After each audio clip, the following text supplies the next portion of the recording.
Assalamualaikum warahmatullahi wabarakatuh.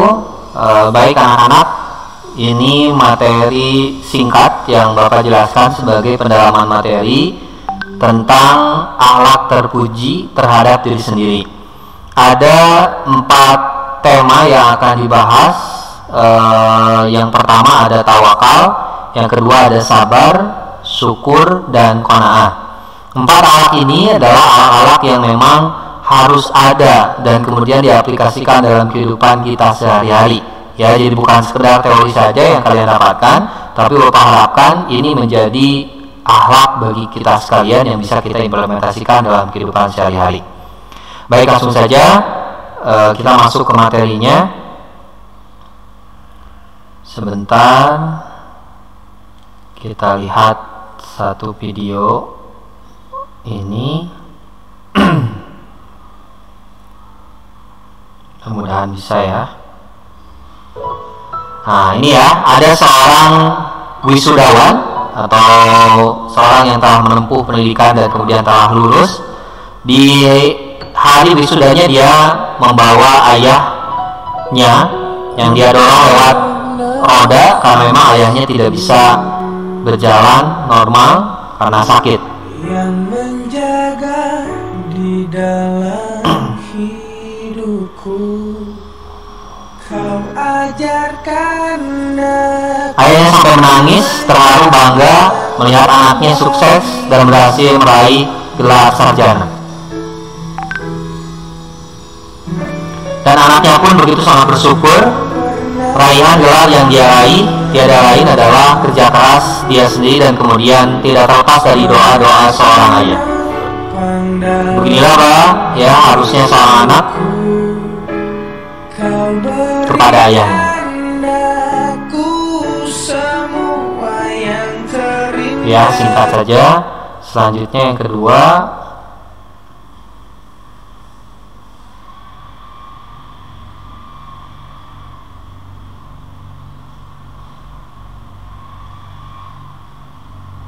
Nah, ini tentang seekor kawangan semut ya, yang mereka akan menyeberang ke sebuah jalan yang jalannya itu terputus. Nah, apa yang mereka lakukan? Nah, mereka membawa sebuah kayu yang mudah-mudahan bisa mengantarkan mereka untuk melintas ke jembatan itu.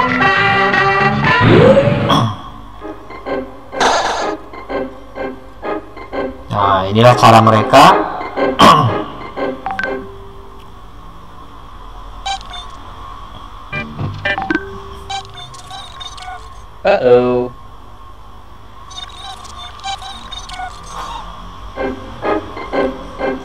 Nah, ini dia pun jalan ya, sampai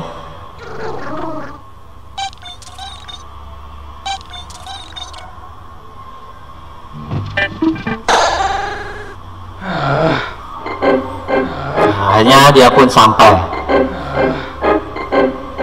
Nah, inilah kerja keras yang mereka lakukan ya, memutar otak untuk bisa sampai menuju ke sana.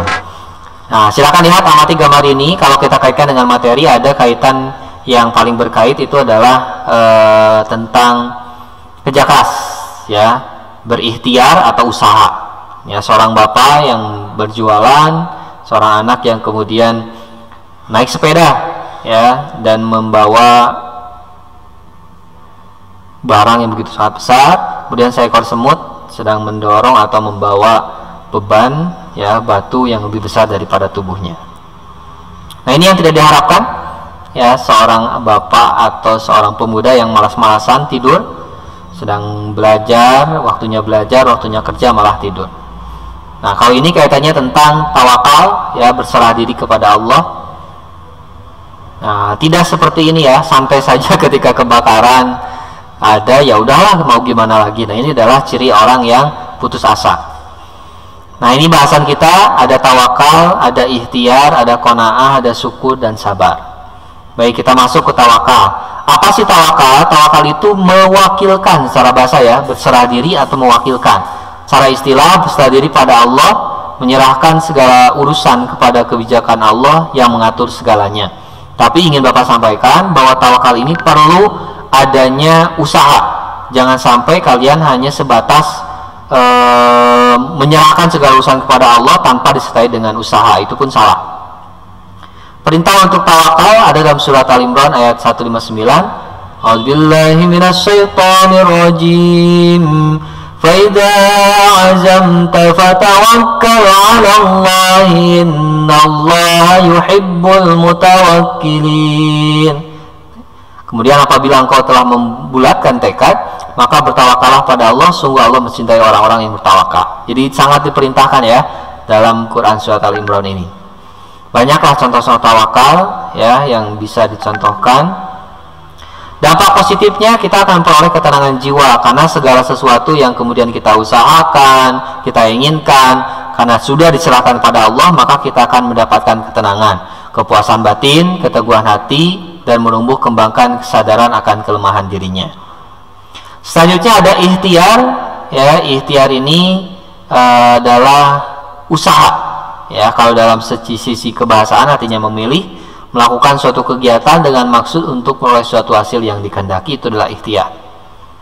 Perintah ikhtiar pun ada dalam hadis riwayat Bukhari 1378 dari Zubair bin Awam. Dampak positifnya, orang yang berusaha itu puas batinnya, memiliki kehormatan, dan berlaku hemat.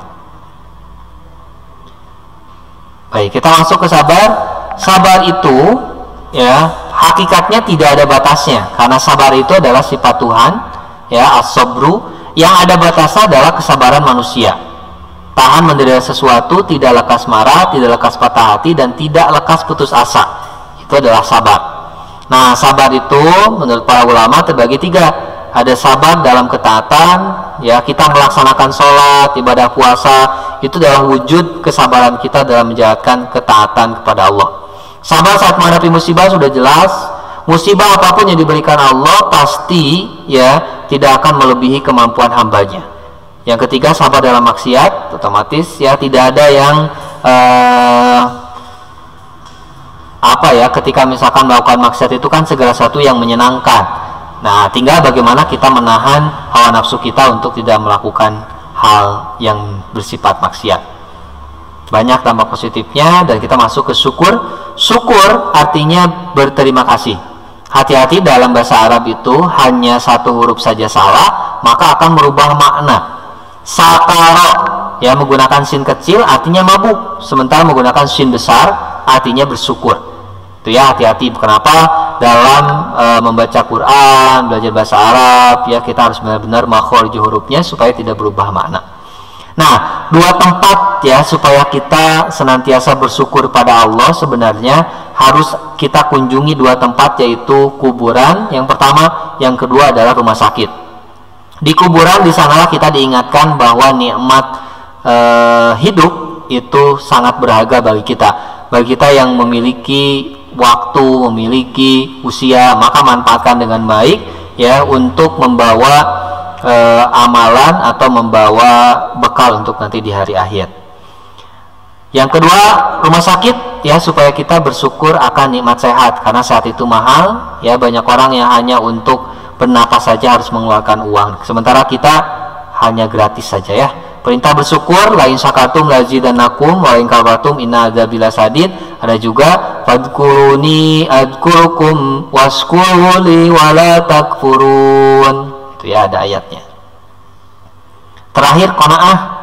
Qanaah ini rela, suka menerima yang diberikan kepadanya. Jadi jangan sampai kita tuh melihat dari sisi harta, jangan ke atas, karena otomatis kita tidak akan pernah merasa cukup. Tapi lihatlah ke bawah, banyak orang yang sekedar untuk tinggal, untuk makan saja harus minta-minta, sementara kita ya sudah Allah berikan sedemikian rupa, harus benar-benar kita bersyukur sekaligus merasa cukup. Nah, qanaah dengan syukur ini dua sifat yang kemudian saling berkaitan satu sama lain. Terhindar dari tamak, hidup tentram, dan otomatis terhindar dari siksa neraka. Ya, itu saja anak-anak. Terima kasih. Mudah-mudahan bermanfaat ya. Terus belajar dan aplikasikan materi ini dalam kehidupan kita sehari-hari. Assalamualaikum warahmatullahi wabarakatuh.